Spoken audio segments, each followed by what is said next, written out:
This episode has been brought to you by Manscaped. The new Lawnmower 5.0 Ultra is every man's cheat code to look good, feel good, and turn the page on confidence this year.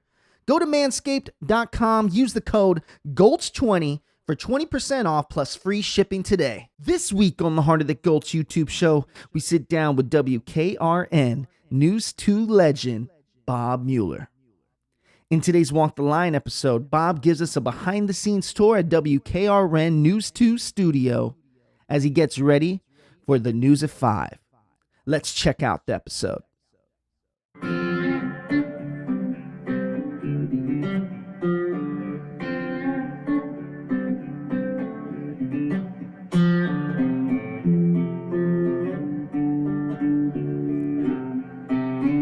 We are in the heart of the Gulch. I'm your host, Tony Mendoza, and this week, I cannot express how excited I am today because we have not only a person that, you know, when we talk about Nashville every week, we talk about the amazing things that Nashville has brought to the community, right? Well, this person, my guest today, I'm very honored. He's a multi-award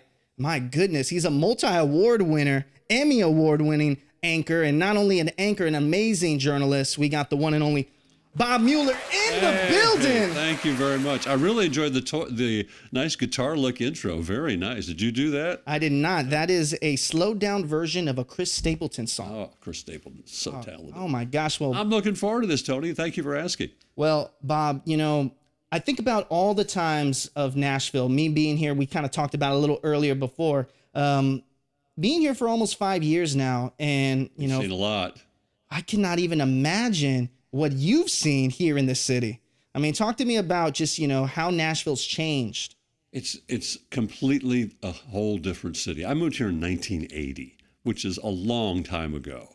When I came to Nashville, what is now the heart of Nashville's entertainment industry, 2nd Avenue, Broadway, Music Row. 2nd Avenue was the Spaghetti Factory and vacant warehouses. That was it. Broadway was soup kitchens, adult bookstores, parking lots, and Tootsies. Nobody went down there. Nobody went down there. It was a parking lot for a tourist bus. So, you know, you look at that 44 years ago now and imagine the transformation that we've seen of what Lower Broadway is now and the number of people that are there every night. I would have never guessed it could become that successful. You know, starting it from the ground up, like, let's talk a little bit about, you know, your upbringing, because you've had a microphone in your hand since high school? Since high school, yes. You know what got me interested in this career? I was a little kid when President Kennedy was assassinated. And I remember vividly to this day being glued to the television set, watching every hour of the coverage of the assassination, bringing the president's body back, the mourning, the celebrations of life at the Capitol, the cortege, the drum beats, the horse hooves. I can hear it all, the funeral at Arlington. And it just made me want to be one of those persons who told those stories. Mm-hmm. And I wanted to be part of that. It made such an impact on me. And then when I was in high school, I got lucky. A friend of mine, a classmate friend of mine's father, owned a little bitty radio station, a little 1,000-watt AM radio station, WINU AM radio.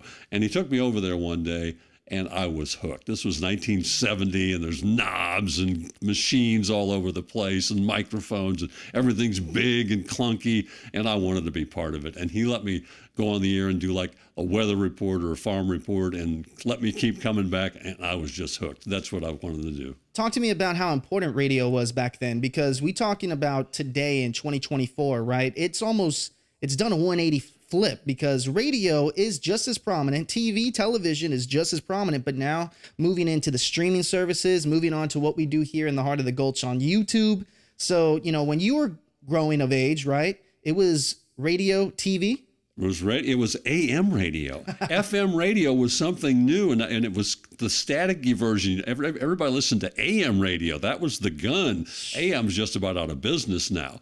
You know, then you know, FM began to come along, and then you know, technology began to develop 8-track tapes. 8 tracks. Man, I haven't heard 8 tracks in a long time. Yes, CB radios. I mean, the way of communicating began to change. I mean, it's very clunky back then, but I had my, you know, Eagles 8-track tape welded into my 8-track player in my 63 SS Impala. But, the way that radio was what was in everybody's house. I can remember being a kid, my grandfather, we lived on a truck farm. He was washing tomatoes and fruits that getting ready to sell, and the radio was on all the time while he was working in the barn cleaning up the stuff. So radio had a big impact on you, even much more so than television. Television was, you watch the news at night. There were soap operas during the day. It wasn't this 24/7, just flood of information that you see today. You have that, you have now that microscope on you.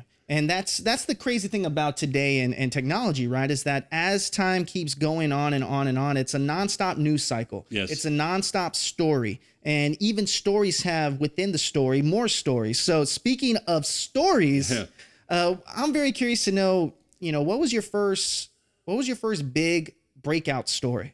Oh, I don't know about a breakout, but the biggest story, was 1976.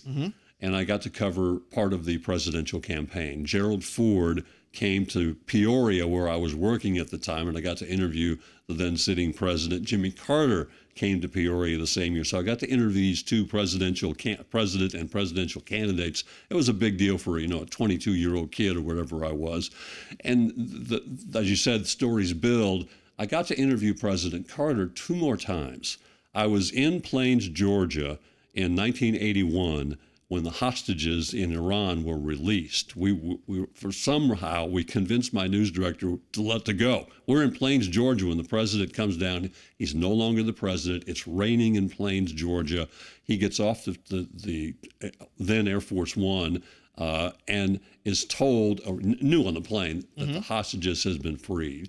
And it was different. It was just a crowd of people in Plains, his neighbors, and us media were not separated. I was walking next to the president and their Secret Service guys, and tears were coming down his eyes. And he was going, "This is the most important day of my life." Then he gave his speech in the rain, and I had a few questions with him. But years later, 2016, I think, he came to Nashville as a 95-year-old man for Habitat for Humanity. He was helping Garth Brooks and Trisha Yearwood, and they were building houses here in Nashville that he had been done a lot of times since his presidency ended. And I got the chance to interview him again. And I did the whole stuff with charity and da-da-da-da-da. And then I told him I was in Plains, Georgia in 1981, and he lit up. And he wanted to talk about that all again. And so I still have this interview now. He's 100 years old almost and still with us. But he just lit up and wanted to talk about that day in history and how proud he was, even though they disgraced him in some ways by waiting till he was out of office until the hostages were released. But it had a real impact on me that I had a connection with this president of the United States. Being that this year is another presidential election, seeing it from the behind the scenes and also interviewing multiple presidents through different decades, right? Yep. What's it like to really be in, the same vicinity, not from a fan's perspective, but going in as a reporting perspective? And how different is that people do not see? And what are some of the weird little things that you notice? It's changed so much. I remember in 1980, we covered Ronald Reagan. He was in Tennessee. And this was obviously before he was president. And the president is about as close to us as you are up on stage. And we're all right underneath here. And we're shooting this thing and a tape jams. And the president's talking. And me and my photographer were trying to get this tape out. I got a dime out. We're trying to take screws out. And the president literally looks at us, "You need a hand down there?" And just a funny aside, but getting to the point was you don't get that close to these people anymore. Yeah, not anymore. You're in a pen. Donald Trump ran the first time in 2016. We were in Municipal Auditorium when he came here. Yep. And we were on stage away from them. We didn't get anywhere near them. You just that's changed. You just don't have the interaction anymore, and you see why. We've had assassination attempts, and so the Secret Service has to take that. But it takes away the closeness, the eye-to-eye contact. Unless you get that that rare one-on-one interview, not everybody gets that anymore. That is one thing. You kind of brought it up about what's been happening this year in 2024. And you even said, I can only imagine being in news and being in broadcast journalism for multiple decades, right? Almost 50 decades. And shout out to that, because that deserves definitely an applause. There's times in my life that I've said, whoa, looking at a TV screen. Yeah. And now being 30, almost going to 33, I can recall, obviously 9/11. Sure. I was lucky enough. Well, I don't know if it was lucky or fortunate, but my teacher brought me into the library to see it. She had the awareness that this is a moment. Yes. So I'm very happy. Well, I'm not happy, but you know what I mean. What you mean. Now, another time was Kobe Bryant, who passed away. I remember I was at a Spurs game that day, and it was very somber. Yep. Now, going into 2024, you kind of briefly touched on it, was the assassination attempt of Donald Trump. Now, you can vote for whoever you want to vote for this year, but, you know, it's one of those moments. I've only seen maybe 4 or 5 moments in my life. What's been outside of JFK? What's been a moment in the past 20 years that just made you be like, whoa? You know, it's had several, but obviously the first Gulf War in 1990s, roughly 91, if I remember right. Not the war, but the preparation for the war. As it was announced that this was going to happen, Fort Campbell was going to be deployed. Well, for whatever reason, Fort Campbell, they must have needed the equipment. Fort Campbell was not going to be flying. They were going to be driving, caravanning all their troops and equipment from Clarksville, I think, down to Mississippi or maybe down to Louisiana, where they were going to go overseas. The thing that I'll never forget is how citizens of the states got on overpasses with banners, you know, waving American flags as these troops are coming under the underpasses going overseas for that first fight in the Gulf War. It was just seared in my brain. I don't know if you remember the story of Black Hawk Down. Of course I do. The person, the captain, and I forgot his name off the top of my head, who was the hostage, was also from Fort Campbell and was brought back to Fort Campbell. Wow. We were broadcasting live. This was like at 1 o'clock in the morning when Michael Durant was the guy who came back, survived, and we're broadcasting live on the Army post. And this giant C-5 comes in, and they bring the steps up, and they bring him off. He's on a gurney. He's got an American flag in his hand, waves it, and there's all these soldiers and wives and stuff, and just this cheer goes up during this live broadcast as they bring him down the steps.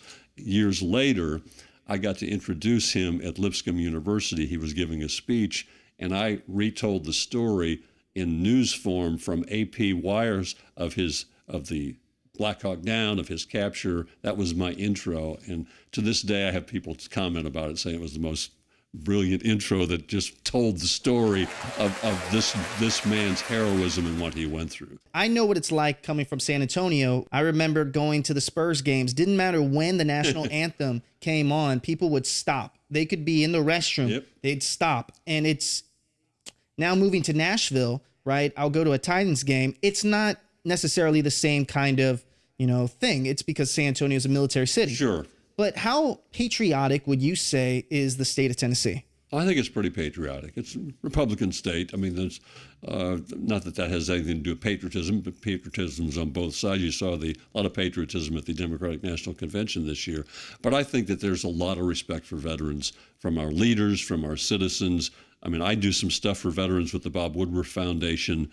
We had over 1,500 people on Broadway this summer at 1230 Club. It was just a way to say thank you for your service, that I've been partnering with Bob, and he's been doing it since he was wounded in Iraq years ago. So, yeah, this is a community that respects what they do, the service that they give, and the sacrifice they make. Remember, they're volunteering to do this. They're volunteering to protect our freedom. So I try to be involved in that world as much as I can. I'd love to go up to Fort Campbell. Years ago, we did what we call the hometown tour, where we took our whole newscast live. We went to Fort Campbell and did it up there and talked to the military families and showed some of the training they go through. So it's a big part of this community. That's amazing. I think that's one thing that we always talk about here in the Heart of the Gulch is, thank you to our troops and everyone that's out there that is putting in the work for, not only in the military, but also we're talking about firefighters. We're talking about any kind of personnel that is helping our community. Now, real quick, before we get on to our next section, I have to thank the sponsors of this video. We'll be right back with Bob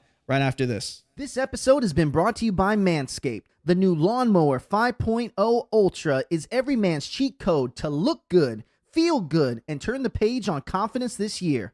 Go to manscaped.com, use the code GOLDS20 for 20% off plus free shipping today. So, Bob, with it being, almost, 50 years into, broadcast journalism, I'm very curious to know, have you had any slip-ups or any stumbles along the way? You have that many opportunities to mess up, you're going to mess up. I think one of the funniest things that I ever did, and it was a complete accident. Back in the day, we used to do live teases, and we still do some, but we did it from the newsroom. And if this was time, it was my partner Ann Holt's time to do the tease. So the desk was right there, and we'd do it live in the newsroom. My desk was over here. And suddenly I'm hearing the floor director, 10, 9, and there was nobody there. Restroom, whatever. Ann wasn't there. She didn't there. So they get to 5, and I just slide in, put the microphone on, and read the tease. Hi, Bob Mueller, or good evening. Coming up tonight on News 2 at 6, we're going to have da-da-da-da-da-da-da. Thank you for watching. I'm Ann Holt. No, I'm not. I'm Bob Mueller. It said I'm Ann Holt, and I read it. That is, little things like that, human moments. Yep. And talk to me when you were going through, before you're an anchor, right? And when you were just doing broadcast journalism out on the field, what were some of the things that people do not know that could go wrong and that do go wrong? I've done live shots where people have walked by and intentionally unplugged my microphone while we're live, just to do stuff like that. I was covering a tragedy. Coal miners had died in Chattanooga years ago in the early 80s, and we were live, and the people were back in their getting the word that their relatives had died, and it was pitch black out there, and they're just wailing. It was terrible. And they didn't want us there, and they were screaming at us, and I understood why they didn't want us there. And we stayed away. We didn't want to intrude on their grief, but we also had the duty to report this tragedy. So that was a very tough time. You felt like an interloper. You were invading these people's privacy, but still trying to be respectful. We gave them distance, but we had to tell the terrible story as well. So those are hard times too. With news, a lot of people will say that they don't watch the news anymore because they tend to focus on the sadder stories. Sure. The conflict, the negative, right? So how do you walk that line of being a professional, right? And not interjecting your own opinion, your own view. You just keep it as, digestible for other people to see. Everybody's got their own views, and to say you're totally objective is false. It's going to come out at some point, but I try the best I can to represent both sides. I believe everybody's opinion, everybody's view is valid. I've been accused of being a Republican. I've been accused of being a Democrat. As long as I get both accusations, I feel like I'm in about the right spot. So I do my best to try to stay neutral, to provide both sides of the story. People are going to interpret how they interpret. People will applaud me. They will boo me. I try to respond to criticism. I will call people. I will email them back. I will answer their critique, and sometimes I win them over, sometimes I don't, but they appreciate that I at least reached out. I want to be someone that I'm a message of information. My opinion isn't that important. And so I really fight hard on that issue, that I'm here to serve you. I'm here to give you the information. You may not like what you hear, but I'm going to give it to you straight as I can, and go from there. And I feel good about the way we present our news on News 2. Not everybody likes it, but I think it is valid information, it is solid information, and it is truthful information. What would you say is, the toughest position at News 2? On TV, right, and as a broadcast station, what's the toughest position? Because you're a pillar in News 2. I have an awful lot of people behind me who make me look good. There are people in the booth. There are my producers in my ear. The reporters are on the street. We are a team. It's not me. It's not, the people you just see every night on the news sets. We have a big team. It's the management people who are making the decisions during the day. There's a meeting in the morning to set the agenda. There's a meeting in the afternoon to see how the agenda is going. The toughest job I always thought in news is the guy who rides the desk, the guy who's in charge of getting the crews out there, making sure they are where they are, listening to the scanners when there's a plane crash or a fire, and he's the guy in charge of getting the crews to the right place. That's a tough job. There's a lot of activity going on there. we're fortunate here in Nashville to have someone like yourself that is a pillar in news. They can always go to. It's like a friendly face that they see every day. But what's it like being behind the scenes and watching, meteorologists come in and they leave to another position? Because what are we as a market here in Nashville? 25, 24, something like that. So there is room for growth. Yep, there is. So what's it like to see, a constant change in personnel? Well, the business has changed so much today compared to when I started. This used to be what was called maybe a second for sure, maybe even a third job. I mean, you had to have some experience to come to Nashville. Nothing wrong with the people who are coming in now. The world has changed. We're hiring people much younger, out of college, because the pool of people interested in journalism isn't as big. So we're doing a lot of first-time jobs for folks. They're learning on the job. They're doing great at it. But it's different now than it was 25, 35 years ago. The great news about it for young people like yourself, you have these opportunities. The platforms out there are not just Channel 2 at 6 o'clock any night. There's so many opportunities for these kids, and I think that's why you see turnover. Maybe this is not exactly the career they want, but it leads to something else. And I think that's why, it's harder today to find somebody, a business where you're going to be able to hang for as long as I've hung. I've been very fortunate. I've had opportunities to go other places, and I've always had more opportunity here, so we always stayed. And once you had children and your stuff becomes home, it just became fortunate that I was able to stay here. But young people coming in, first jobs rarely are your last job. So I understand the turnover. It's so interesting the way you put that, because also, working in news for a long time, you've also seen different generations of workers. Absolutely. And I'm curious to know if you had to I was always the young guy, not anymore. Well, you still, I don't know how, but you still got a full set of hair. Well, it's mostly there. A little grayer, but that's all right. How long have you had the look, Bob? I grew the mustache when I was like 19. It's never gone away. When did you get the voice? The voice was this is my voice. People ask me about that, but this is just my voice. I guess I'm just very, very fortunate. Also, there are people that have newsroom voices. Yes. So I'm curious, real quick. Can you humor me and look into that camera? Let's say you're just reporting a quick story. Maybe it's a story that you said last week, but give me Bob Mueller's News 2 voice after this applause. Good evening, everyone. Welcome to News 2 at 5. I'm Bob Mueller. Democrats are in Chicago this week, and as you saw, there is turmoil in Chicago because we have a whole new set of candidates. What'd you think? My gosh, it's absolutely... It doesn't seem real, to be honest with you, because I hear my voice, and nowhere near is my voice as soothing. So does it take time to practice on your inflections?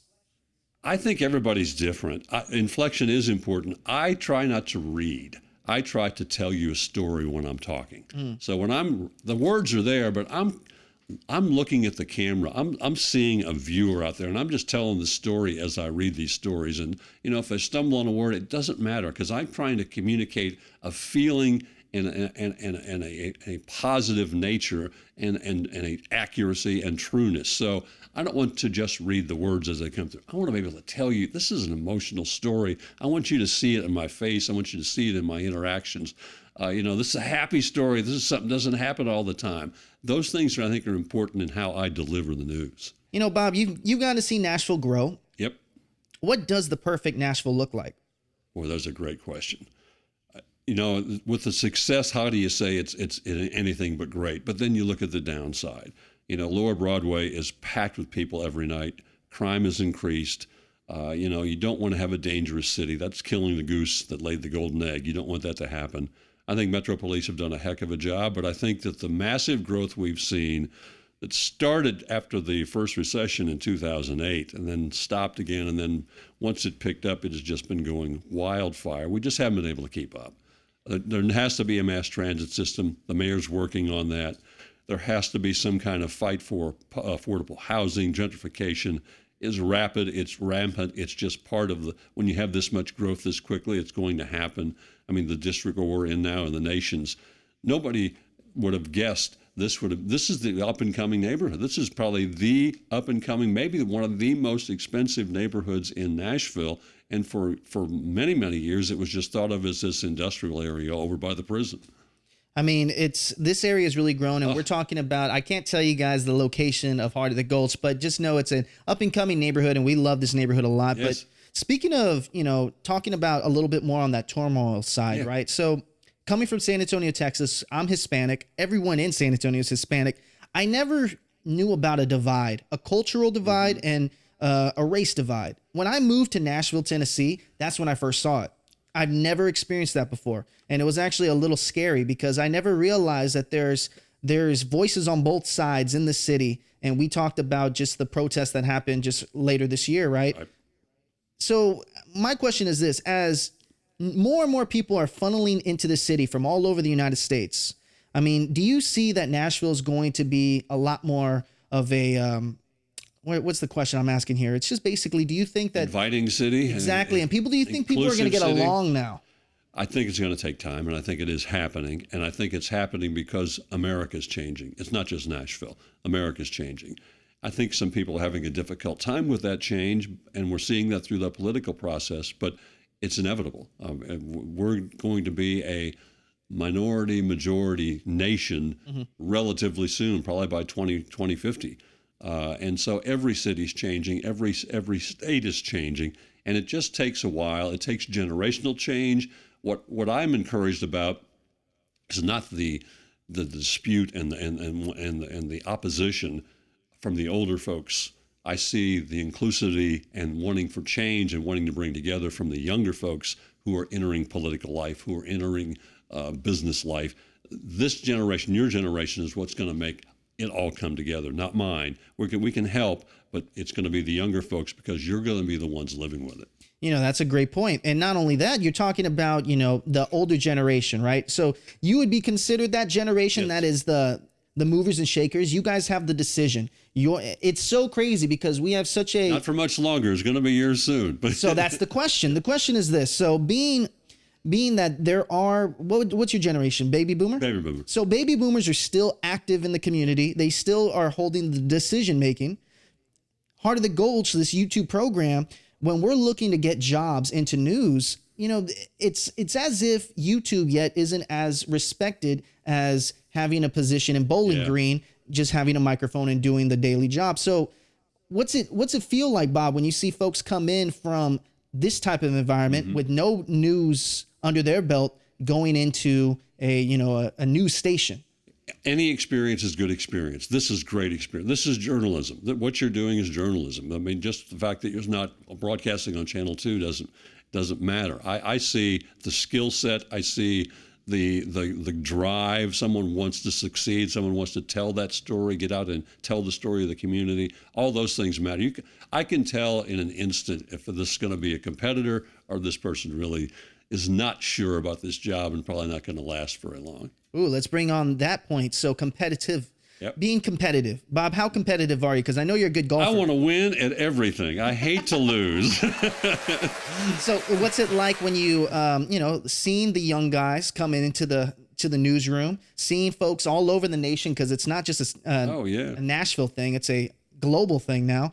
I mean, do you feel, kind of your back against the wall, or not necessarily because, time is gone? No, I've had my run. My good friend Vince Gill's song, "This is a young man's town." It is a young man's town. I understand that. I'm working on borrowed time, and that's okay. I think that the next generation has got a lot of opportunities. I would not change and start today and be 22. I will take my decades for a couple of reasons. The technology that changed from when I started in 1970 in radio, where we had film, where we had to get it processed, audio carts, had to have A/B rolls. Then it went to videotape, big clunky heavy machines that didn't work half the time, were fuzzy, didn't look good. Then we got smaller tapes. Then we got digital. And today we do it all on my phone. We can do everything I did in 1970 on my phone. It's increased your ability to broadcast so much, so exponentially, that has just changed the business dramatically. I don't think we will ever see a technological change in that period of time that we saw in the past 40, 50 years. Would you like to be 21 in this generation? I think your generation has it harder than my generation. I see my kids who are Gen Xers, well, no, the millennials. And the job market is hard. They're qualified kids, but people don't want full-time benefits. They want part-time folks. It's just harder right now, even in a successful city like Nashville. So would I want to start today? That would be a tough. I don't think so. I think what I do is change. I don't think in 15 years there'll be network news. I think local news will survive. It may look different than what you see today. There may not be 6 and 10 newscasts. It may be a hybrid of that. I think all that is going to change. I enjoyed doing it the way we did it back then.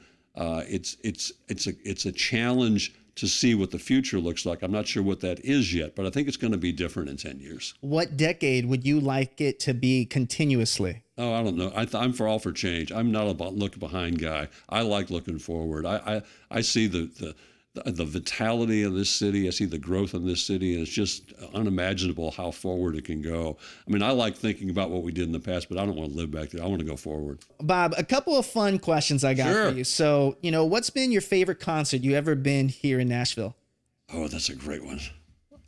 The Eagles with Vince Gill. As soon as he joined the group in 2016, he played the Ryman Auditorium, full band with the Eagles. Fantastic concert. Second best, also in the Ryman, Earth, Wind, and Fire. Ooh, when was that win? They were fantastic. It was mid-2010s, full horns in Ryman Auditorium. They brought the roof down. It was great. How close are you and Vince Gill? Vince and I have been friends for almost 40 years. We met on a golf course, and I knew who he was in college. I was a fan of Pure Prairie League, so I knew Vince Gill as the singer in Pure Prairie League. Moved to Nashville, and, I didn't know him. And I was going to go play in a golf tournament one day, like 1985, and I needed another partner. Some guy said, "Call Vince, he'll play." I said, "Vince Gill? He lives here?" I said, "Yeah." Gave me his number. I called him up out of the blue. Said, "Sure, I'll play." We met, went down to Henry Horton State Park. He drove the 69 big old Cadillac down to Henry Horton. We played golf. We hit it off, became buddies, and been friends ever since. You know this is how crazy this is, because how many people have sat in that chair right there that are up and coming musicians, have so much love for Vince Gill. Oh. So it's like talking almost indirectly to Vince Gill, talking to you, because He's the most. What you see is what you get with Vince. But like I said, I've known Vince before he was famous, before he was Vince Gill. He hasn't changed one bit. The money, the career, the fame hasn't mean anything. It's his music to him. That is his gift. He wants to give it back, and he's so good at it. And he and Amy both do so many things that people have no idea that they're doing, and that's the way they like it. Is it pretty astonishing that so many people are moving into this town where you can walk around the street now and you can bump into Post Malone, a newer generation artist, Post, and then also you can find the same people like Tommy Lee Jones. I ran into Morgan Wallen the other day. I mean, you run into these folks in Nashville that's just like mind-blowing. And he went to me, "You're Bob Mueller." Hey, I like that. Also I feel like with this generation, and it's specifically Nashville, we're starting to get, fame is coming and going quicker now. So it's not as steady as a stream now, right? It's kind of turbulent, like if you're going down a waterfall.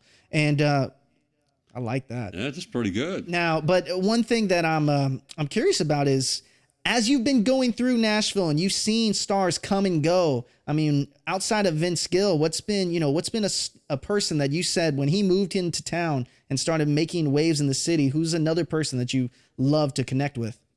Jamie Johnson. Jamie Johnson. I've actually known Jamie a little bit, and I think he's just one of the most talented guys. He's a great songwriter. Chris Stapleton, the same thing. Oh my gosh, there's so many people that have come to town. When you look at Luke Bryan and the success he's had, I mean, you could just almost Carrie Underwood coming off of, the tour that she just had.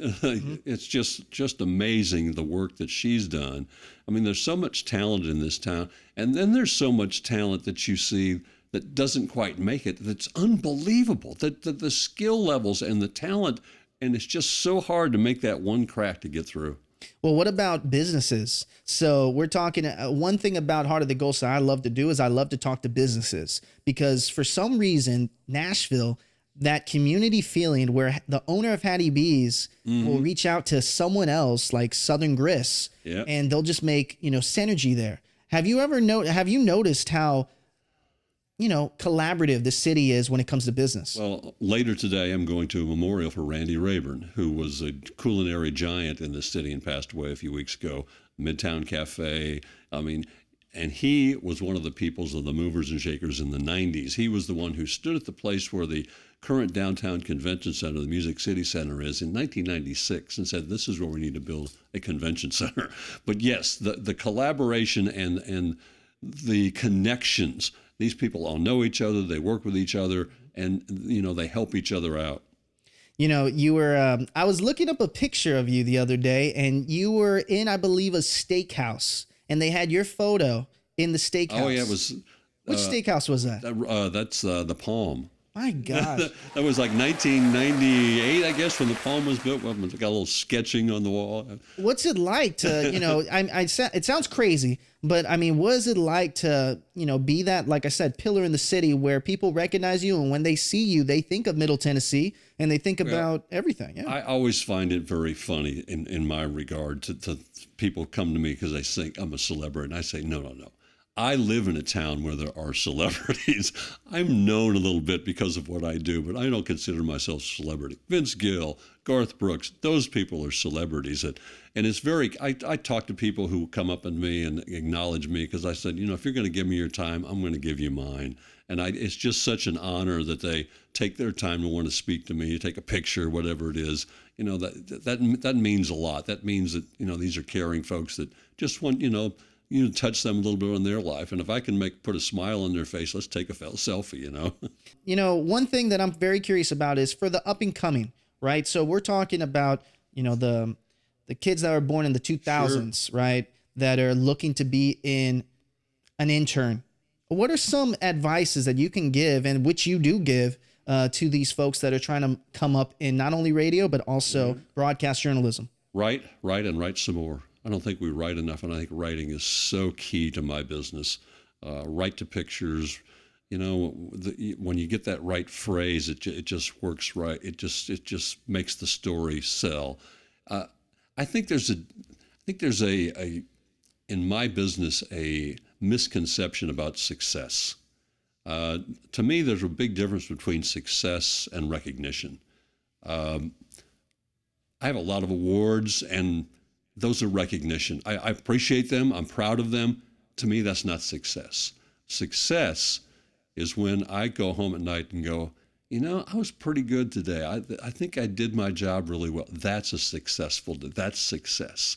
Or you get that phrasing for a story, or someone calls you and tells you how much the story you just wrote about their community.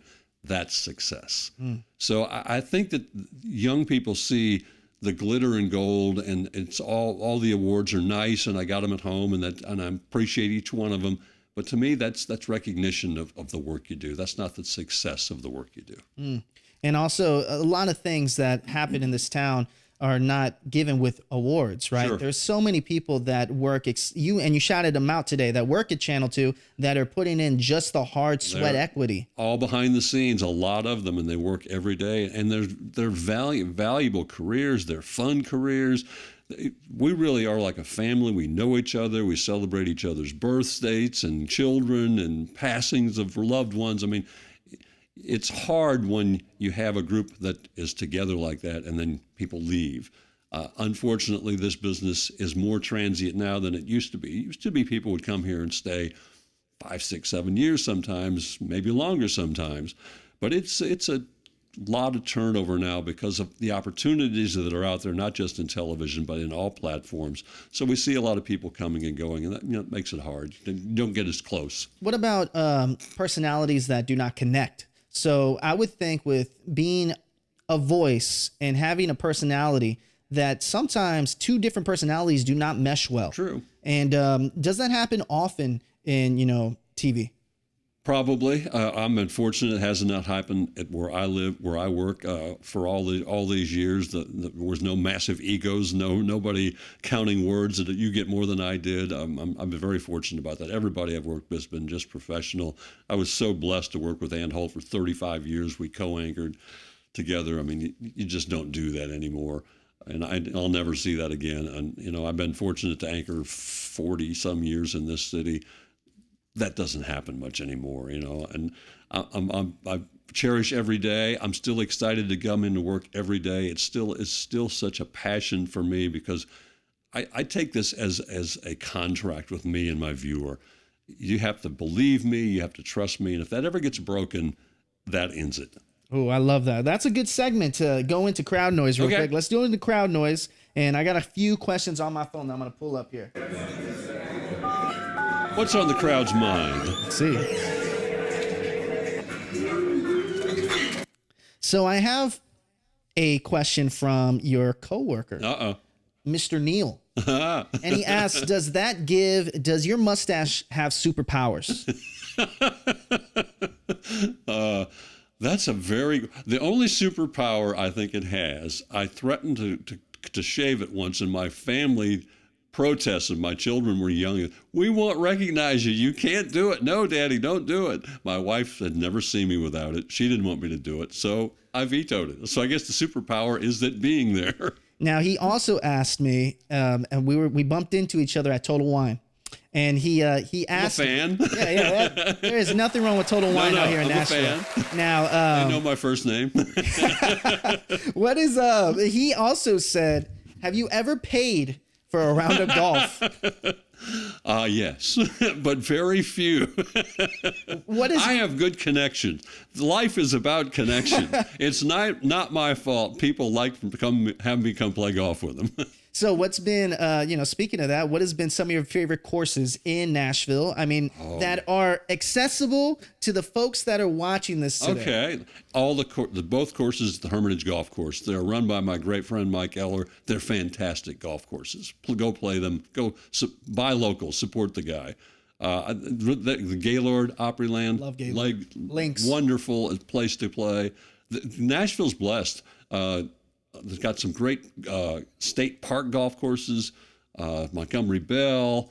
There's just golf courses everywhere that are just terrific. Greystone and Dixon, a great golf course. So you got your choice. Now, what's been a pinch me moment when you were playing golf somewhere in the U.S.? What was that place that you played golf and you're like, wow, I can't believe I'm here? I have a couple of them, and one was this year. I was at St. Andrews this year. I got to play St. Andrews. What was that like? I got an 82. I was real pleased.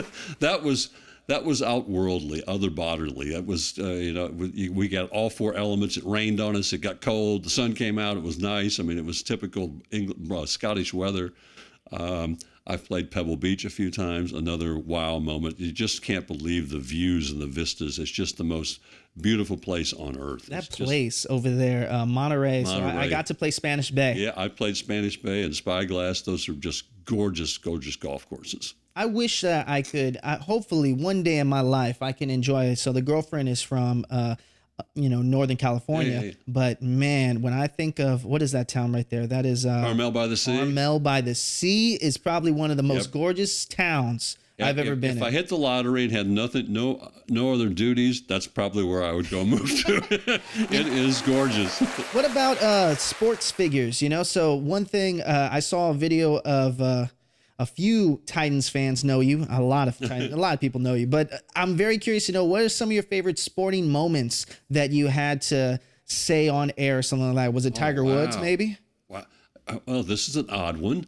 The 1989 World Series taking place in California, an earthquake hits, and it knocked the signal off.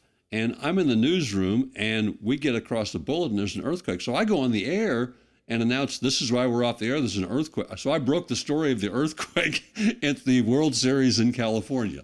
I been fortunate enough to go to the Super Bowl when the Titans went, so I obviously have that memory. I was on the road a month with the Titans.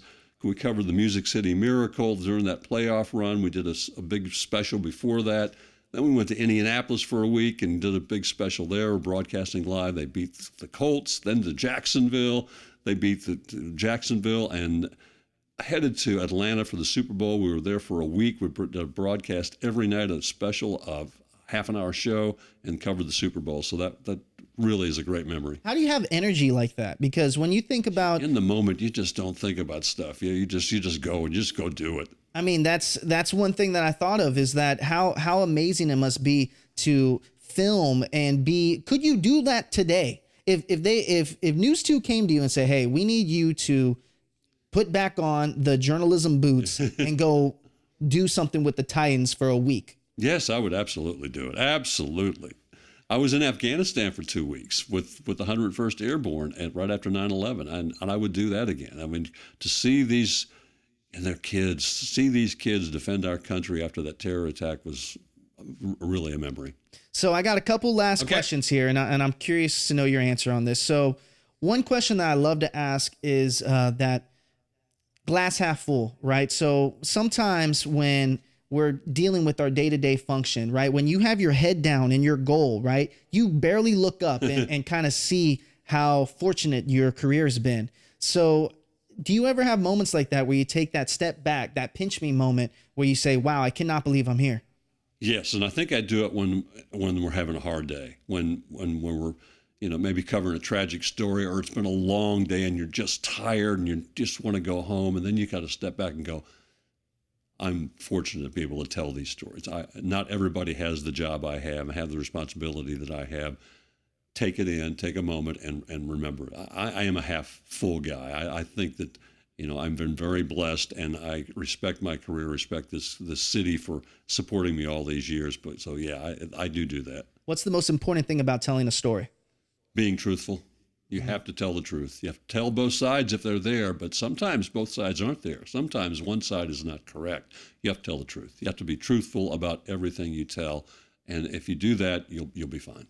And then, last two questions I got here. So imposter syndrome. There are folks out here that, just like myself, there's days where I do not even realize. I wonder, I question why. And I'm sure someone out there is probably questioning why some days. Maybe it's today.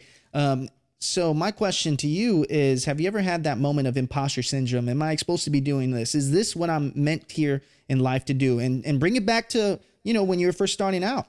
I've never had it. This is always what I've always wanted to do and felt like this is what I was designed to do. I don't know what else I would do if I didn't do this. Wow. So there's never been a moment where you just kind of, been questioned. Frustration about the career, sure, but no. I've been it's full bore forward every day. This is always what I've always wanted to do. Well, I love that.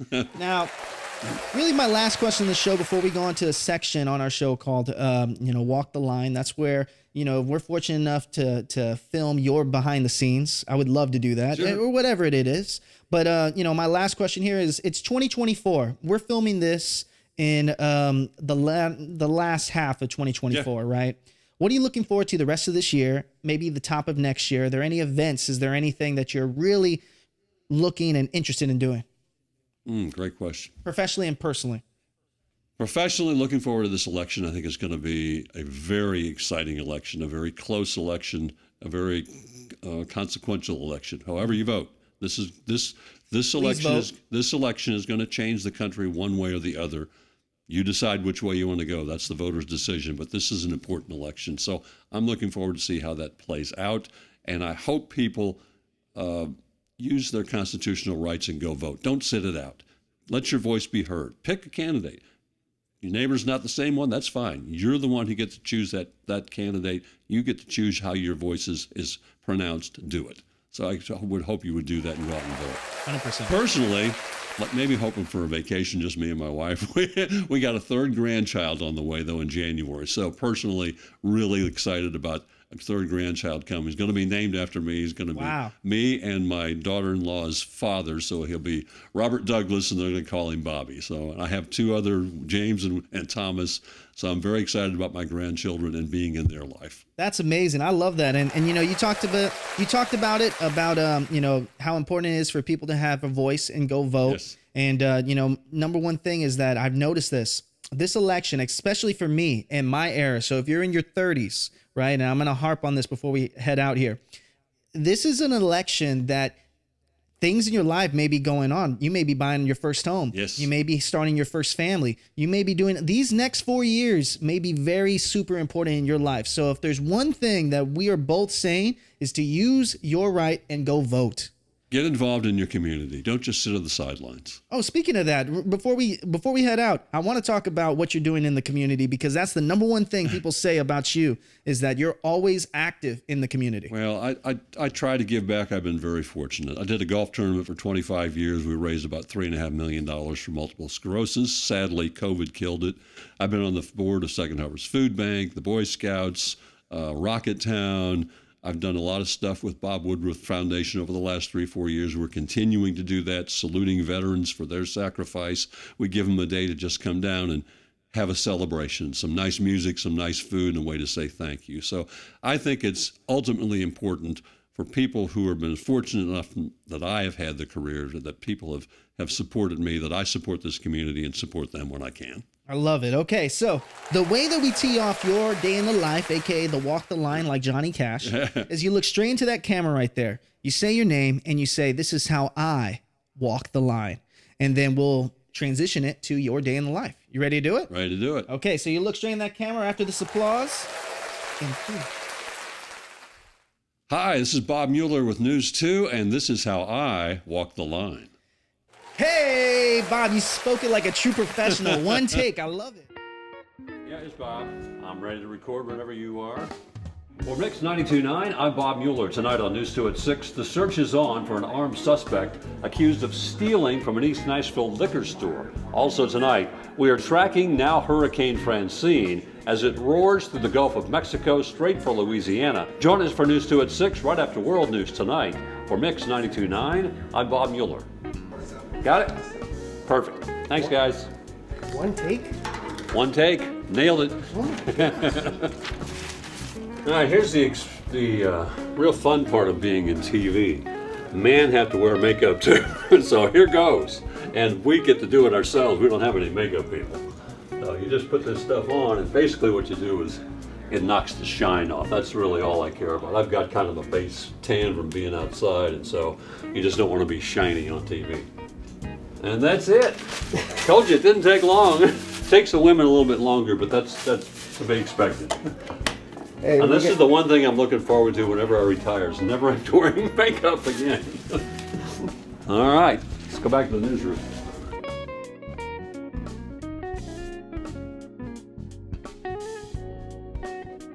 There's not much in it yet because we're still obviously working on that. So producer's over there and she's starting to fill it in, and we'll work on it throughout the evening. But right now it's pretty vacant, but we kind of know that this hurricane coming on is going to be the lead for the night of town as well, because it's going to impact Middle Tennessee later this week. 10:30 we get off the air, and I'm home by 11:15ish or so. Wow, so that's a 12-hour day every day? A little bit, yes. Wow. Part of it. So, have my water, have my scripts, have my glasses and my phone. It's time to do News 2 at 5. Let's go. This is my IFB. This is so I can hear the people upstairs. News 2 at 4 is still finishing up. Mark will be done in about 5 minutes.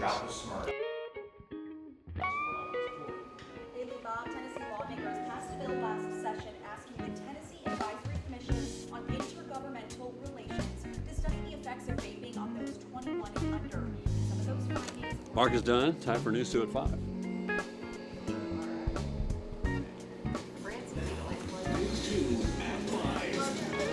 Thank you, Mark. Hurricane Francine has strengthened into a Category 2 storm as it heads toward the Louisiana coast.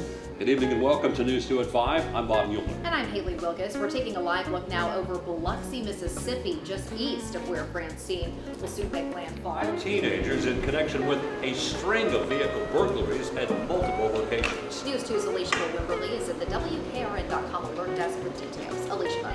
Yeah. Category 2 now. And it's a Category 2. It just made landfall, by the way. It made landfall south of Morgan City. So officially on land now as a Category 2, and we're in that cone.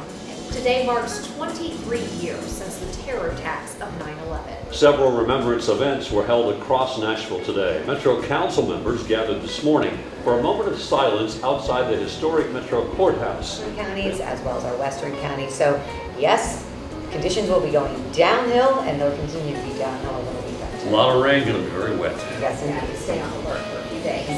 We'll see you back here at 6. Sorry, me, Debbie Howard. All right, that's that. We'll do a couple teases here. Ahead on News 2 at 6, the search is on for an armed suspect accused of stealing from an East Nashville liquor store. And we're tracking now Hurricane Francine and the impact it could bring to Tennessee. That's on News 2 at 6, right after World News Tonight. All day Thursday in every newscast. Be sure to watch News 2 at 6, followed by Wheel of Fortune every weeknight. And that's kind of a look behind the scenes here at News 2, what it takes to put this newscast together, all the people it takes. Hope it's given you some insight into what we do every day here, 5 days a week for me, 7 days a week for everybody else. You can catch me here on News 2 daily, 5, 6, and 10. I'm online at WKRN.com. I'm on Facebook and Twitter. Thank you for watching Heart of the Gulch as well. Appreciate the time to share parts of my career. Catch me here on News 2 daily. We'll see you then.